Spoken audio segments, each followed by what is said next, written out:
Agora, por último e não menos importante, dando continuidade à revisão do capítulo 53, a segunda parte, eu vou comentar um pouco sobre o finalzinho do capítulo e o drama que os fanboys do Sasuke estão fazendo com a possível perda do Rinnegan. Como eu já disse anteriormente, já era previsível que o Momoshiki iria aparecer de algum jeito, mas foi bem diferente do que eu imaginava. Ao invés dele interferir na luta diretamente, seja se aliando aos heróis ou ao Ishiki, ele simplesmente ficou escondido esse tempo todo no corpo do Boruto, fora de qualquer suspeita, esperando o Ishiki ser derrotado, que pelo menos confirma que eles não são necessariamente aliados. O Ishiki era tanto um obstáculo para ele quanto Naruto e Sasuke são nesse momento, o que já diz muito sobre a relação entre os Otsutskis. Aparentemente, fora da relação de superior e subordinado das duplas, é cada um por si, agindo por seus interesses e ganho pessoal. O que me deixa muito curioso para saber como exatamente o clã é organizado, se existe uma espécie de hierarquia maior envolvida, onde os líderes das duplas competem entre si para subir. Mas, de qualquer forma, a aparição do Momoshiki coloca o lado dos heróis em uma situação bem difícil. Sem o Rinnegan, eles já não têm mais como escapar dali. O Naruto parece que mal consegue ficar de pé e certamente deve ficar fora de combate. O Sasuke, apesar de ter perdido um olho, talvez tenha forças para fazer alguma coisa e tentar cumprir a promessa que fez ao Boruto de matá-lo caso ele perca o controle, mas eu duvido que ele dure muito na mão do Momoshiki em seu estado atual, sem falar que o Boruto pode compensar certas limitações do Momoshiki. O Momoshiki não sabia usar ninjutsus por si só, apenas os que ele absorvia, mas como visto na luta contra o Boro, agora ele é capaz de usar os ninjutsus do Boruto, tirando completamente essa limitação e também potencializá-los com sua habilidade. Ou seja, no corpo do Boruto, o Momoshiki pode ser até mais poderoso do que visto anteriormente. E o que resta é o Kawaki, que apesar de estar em plena condição física, não tem poder para lutar contra o Momoshiki. Infelizmente, parece que a única saída deles nesse momento é que o Kawaki recupere o Karma e enfrente o Momoshiki, o que tecnicamente pode ser a primeira grande luta entre Kawaki e Boruto, entre aspas, marcando o fim da fase pré-time skip. Muitos até estão cogitando, levando em consideração que o Momoshiki diz ao Boruto no capítulo 10, alguém que derrotou um deus não pode mais existir como uma pessoa normal, que o Kawaki vai receber o Karma da mesma forma que o Boruto. O Ishiki vai aparecer em uma espécie de forma espiritual e dar o Karma ao Kawaki, porque o Kawaki tecnicamente foi quem matou o Ishiki, o que seria uma das formas de receber o Karma, talvez como uma espécie de último dispositivo de segurança, garantindo que o Otsutsuki coloque o Karma em quem o matou, mesmo que correndo o risco dele não ser um receptáculo compatível. Essa, sem dúvidas, é a possibilidade mais provável, mas sinceramente eu gostaria de ser surpreendido, de acontecer alguma reviravolta onde o Kawaki não vai receber o Karma agora. Sinceramente, eu não faço mínima ideia do que pode acontecer no próximo capítulo. Apenas que o resultado do que vai acontecer aqui pode mudar toda a trajetória que o Boruto teve até agora. Certamente ele vai se culpar pelo que aconteceu, por ter ferido alguém que é importante para ele e o seu principal ídolo, quem sabe até fazendo com que ele parta da vila para proteger todos ao seu redor. Aliás, eu estou muito curioso para ver como o Boruto vai encarar a Sarada depois de ter ferido o pai dela desse jeito, mesmo que não tenha sido culpa dele.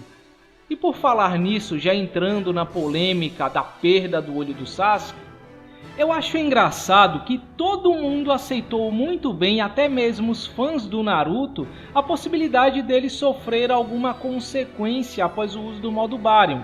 Por exemplo, perder a Kyuubi completamente ou parcialmente. Agora, com o Sasuke, é um chororô inacreditável. Ah, eu vou dropar o mangá. Ah, isso não faz sentido. Ah, que estão desrespeitando o personagem e jogando toda a sua progressão em Naruto no lixo. Ah, que ele vai se tornar inútil e blá blá blá blá blá. Para início de conversa, não teve nada de incoerente ou forçado no Momoshiki conseguindo pegar o Sasuke de surpresa desse jeito sem que ele sentisse sua presença. Primeiro, que foi um ataque surpresa feito em um momento que todos estavam de guarda baixa, achando que tudo tinha se resolvido, ninguém estava em alerta ou usando chakra. O último quadrinho, antes dele ser atingido, dá a entender que o ataque veio por trás em alta velocidade. Não tinha como Sasuke ver ou prever isso. E bem como o Naruto diz, ele estava todo acabado. No capítulo 51, o Sasuke levou um golpe do Ishiki que até agora eu tô tentando entender como é que ele não morreu ou está conseguindo ficar de pé. Tanto que quando ele troca de lugar com o Kawaki, nem o Sharingan estava ativado. E em cenas subsequentes, dá a entender que o Rinnegan dele estava com menos Tomoes. Ele mal se recuperou da última luta e usou vários ninjutsus de tempo e espaço no mesmo dia. Ele já chegou nessa luta debilitado. O Sasuke já foi pego de surpresa ou não teve tempo de reação várias vezes em Naruto. E em situações bem mais favoráveis. Agora que ele está todo acabado e esgotado, nas últimas, tem que ter os reflexos do Homem-Aranha? E segundo, não dá para saber se o Momoshiki pode ser sentido como Momoshiki quando está no controle do corpo do Boruto. Além do Karma estar 80% concluído, o chakra do Boruto pode estar idêntico ao dele nesse momento. Meio que fica subentendido no capítulo passado, onde o Momoshiki abre o olho com um Byakugan no final, que ele ficou escondido esse tempo todo fora de qualquer suspeita, só esperando o momento de atacar. Ninguém ali, nem o Ishiki, viu ou sentiu que havia algo de errado. Então, eu tenho sérias dúvidas se o Sasuke conseguiria ver algo de errado com o Boruto se olhasse para ele com um Sharingan, ou mesmo se usasse alguma habilidade sensorial. Se bem que ainda é discutível se o Sasuke pode ou não ser considerado um ninja sensor. Não sabemos nada sobre essa habilidade de rastrear chakras em outras dimensões, se é uma habilidade do Rinnegan dele ou não. O fato é que lá no capítulo 616, Orochimaru afirma que ninguém que estava naquela ocasião era ninja sensor, o que inclui o Sasuke, e nunca vimos ele sendo capaz de sentir o chakra de todos à sua volta. Tanto que, levando em consideração a light novel Hetsuden, ele só acha a Sakura em uma determinada situação porque ela estava usando um anel com uma joia feita do chakra dele. Ele sente o chakra dele ligado a ele e não necessariamente o chakra da Sakura. E mesmo que o Sasuke possa ser considerado um ninja sensor de fato, não é como se as habilidades sensoriais fossem automáticas. Como qualquer ninjutsu, o ninja pode ou não estar usando, como vimos no capítulo 625 com o Tobirama. O fato do Sasuke estar esgotado de guarda baixa em um momento que não havia nada com que se preocupar, praticamente justifica qualquer coisa. Sinceramente, eu não vejo motivo para todo esse drama. Parece até que os fãs do Sasuke aceitaram melhor a possibilidade dele ficando aleijado depois de ser perfurado pelas estacas negras na primeira luta contra o Jigen, do que perdendo o Rinnegan, como se isso fosse um fim para o personagem ou algo irreparável. Diria que isso vai impactar muito pouco no que vimos do Sasuke até agora. Ele vai continuar com todas as habilidades do Sharingan. Como vimos anteriormente, ele é capaz de usar o Amaterasu através do seu olho direito. Supostamente vai continuar podendo usar o Susanoo, até porque o Itachi usou estando cego e o Madara sem os olhos, levando o que o Databook 4 diz sobre o despertar do Mangekyou Sharingan em ambos os olhos, sendo pré-requisito para se usar o Susanoo. A teoria mais aceita é que o despertar dos olhos seria um gatilho para desbloquear o Susanoo, e que uma vez desbloqueado, o Susanoo seria independente dos olhos. Basicamente, teremos o mesmo Sasuke sem a Menotei de cara, a habilidade de viajar entre as dimensões e os caminhos Preta e Deva, os únicos dos 6 caminhos que sabemos que de fato ele já usou, mas que ele praticamente não usa. Em Boruto, na continuidade do mangá, porque no anime ele ainda usou o Shibaku Tensei, ele não usou uma única vez. E quem sabe isso traga até vantagens, pois eu acredito que pelo Rinnegan estar aparentemente sempre ativado, mantê-lo deve consumir muito chakra. Sem ele o Sasuke teria muito mais chakra e poderia fazer muito mais em combate, sem ter que ficar se segurando ou escolhendo a dedo os ninjutsus que vai usar. Do que adianta o Sasuke ter o Rinnegan se ele sempre é colocado em situações onde ele não consegue usar todo o potencial do Doujutsu, seja pelo uso de ninjutsu de tempo e espaço que faz ele chegar limitado na batalha, ou pelo inimigo inutilizar a maioria das habilidades dele, como é o caso do Ishiki, justamente porque o Rinnegan é quebrado demais. Desde a obra original já era um problema colocar um usuário dele em batalha, tanto que o Kishimoto teve que rebolar para justificar o Obito e o Madara não usando todo o potencial dele na guerra. Como eu disse na revisão do capítulo 50, caso Sasuke tenha acesso ao mesmo conjunto de habilidades que vimos o Nagato usando, não é funcional que ele sempre esteja em forma para usar o Rinnegan. Vocês conseguem imaginar como é que seria conduzida uma luta com o Sasuke tendo acesso a todas as habilidades do Rinnegan de uma vez só e sem restrições? O Edo Nagato na guerra, todo capenga, usou várias habilidades em conjunto e quase matou o Naruto e o Killer Bee, os mesmos que deram uma trabalheira pro Obito, usando o Jinchurikis, Jubi e o Escambau como se não fosse nada. Tem habilidades ali como os caminhos Humano e Naraka que matam o adversário só de tocar nele. Habilidades como essas dificultam a criação de lutas equilibradas. Agora que o Sasuke supostamente não terá o Rinnegan por um bom tempo, o autor não vai ter que ficar pisando em ovos só para colocar o Sasuke em uma batalha. Agora ele terá uma liberdade muito maior de cenários onde o Sasuke pode ser inserido e adversários que ele pode enfrentar, sem a necessidade de enfraquecê-lo antes da luta ou que o adversário dele seja um Otsutsuki transcendental com o poder de absorver ou inutilizar ninjutsus. Quando é que o fandom vai se tocar que o nível de poder que o Naruto e o Sasuke alcançaram no final da obra original se tornou um problema? Mesmo que eles não sejam tão poderosos quanto visto no final da obra original, no final de Naruto, seja por eles terem recebido um up temporário naquela ocasião, por uma limitação das circunstâncias no caso do Sasuke, ou por estagnação pelos tempos de paz no caso do Naruto, eles ainda são absurdamente poderosos em relação a todo o resto do mundo ninja.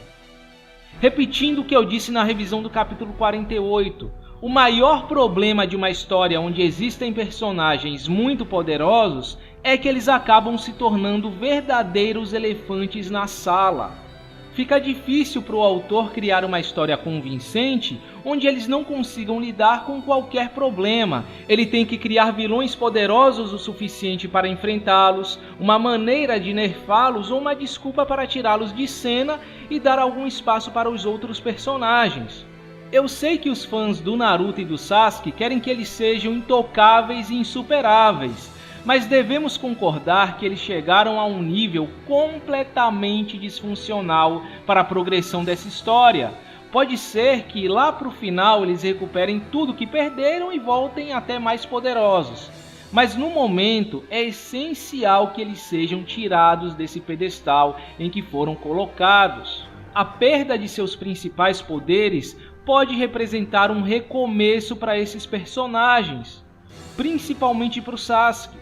Agora que o Sasuke está sem o Rinnegan, ele pode ser obrigado a ir atrás de novas habilidades para compensar o que perdeu, aprendendo ou criando novos ninjutsus, fazendo o melhor uso de seu Sharingan, quem sabe até mesmo implantando um novo Sharingan, lembrando aí que tem os Sharingans dos Shins e os vários Sharingans que o Obito guardava em seu esconderijo, mas esses eu acho que Konoha já deve ter dado um fim a essa altura do campeonato. Ou mesmo implantar um olho artificial que seria uma ferramenta ninja científica assim como os olhos da Delta. Até que eventualmente ele recupere o Rinnegan e juntando tudo que ele adquiriu nesse meio tempo se torne até mais poderoso do que antes de perdê-lo.